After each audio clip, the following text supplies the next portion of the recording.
Alright, Tom Aspinall had a great performance this weekend, and he is a heavyweight prospect that I have been high on in a while. I've been saying, this guy could beat Ciryl Gane. I think he probably will beat Ciryl Gane now. And I was saying this before that whole Jon Jones performance, so this isn't like a new thing. Like, I've been saying Tom Aspinall is going to win, and look, his boxing looked amazing, got the first round knockout, which I predicted. If you guys remember on the channel, I did a long time ago, I did predictions for the co-main event and the main event of UFC London, and I said McCann would lose by submission in the first round via armbar, which happened, and then I said that Tom Aspinall will win in the first round by knockout, which also happened. So I went 1-1 in predictions by exact method of victory too. So you guys got to be impressed, but I'm going to stop boring you with that. And yeah, I'm going to be talking about this fight and what a potential Jon Jones fight might mean. Obviously we have the whole Stipe Jon Jones fight. Jon might retire after that, but what would happen if they fought? Will they fight? How likely is it? And I think it's actually more likely than a lot of people think. But guys, before we get into it, I want to remind you guys, hit the subscribe button, like, comment, and share, because we're trying to hit 20K by the end of the year. So just, help out here on the channel. Starting tomorrow, we're going to be having our UFC 291 fight week. Obviously, Justin Gaethje, Dustin Poirier facing off. I have a really good video about Dustin Poirier tomorrow coming out that I've been working on. Been working on it basically for a while, doing some research. So this one's a really good one. Hope you guys watch it. But yeah, let's just continue talking about Tom Aspinall because the performance was so good. Obviously, it was all on the feet, which is super quick. I mean, like I said, Tom Aspinall's best feature is those,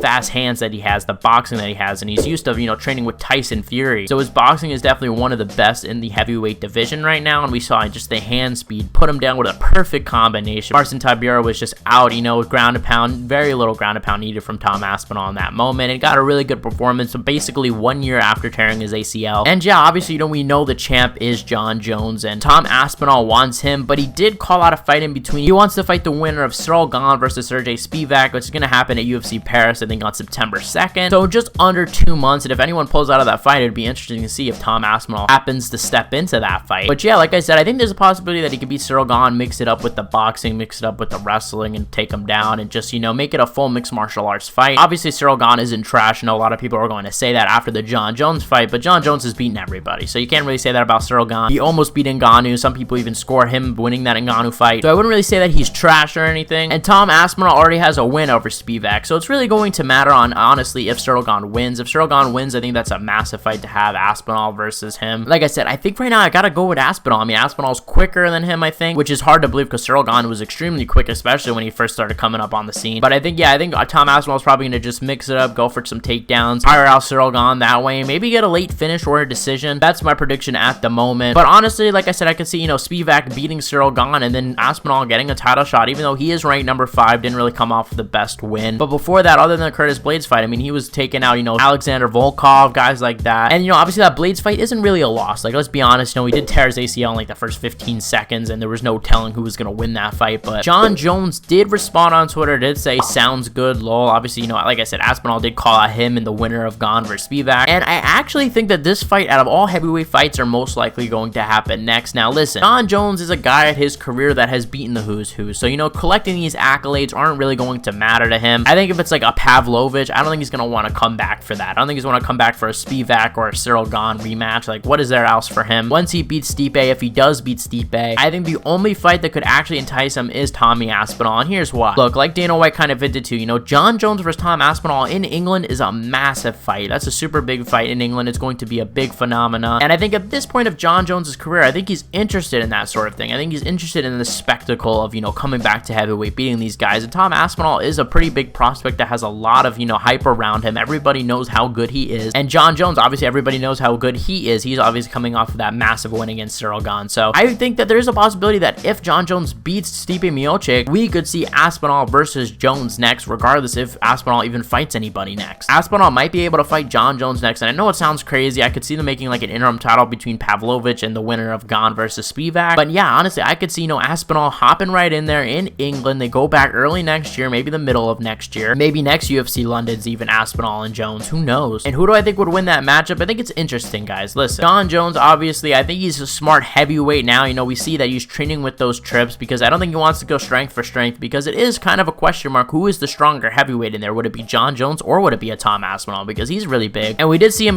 take down Ciryl Gane and slam him to the floor, basically. So he is pretty strong at heavyweight, don't get me wrong, but does he really want to tax his energy, going in the clinch? So it might be a little bit harder to take down a guy like Tom Aspinall. He'd have to go for those, outside trips. And one of Jon Jones' biggest weapons, in my opinion, is the boxing. It is something that he said he's been working on in in this 3-year break that he took. But beforehand, you see guys like Alexander Gustafsson really take advantage of the boxing of Jon Jones, just like Dominic Reyes did as well. And Tom Aspinall has amazing boxing, extremely fast hands, powerful because he's a heavyweight, and yes, Jon Jones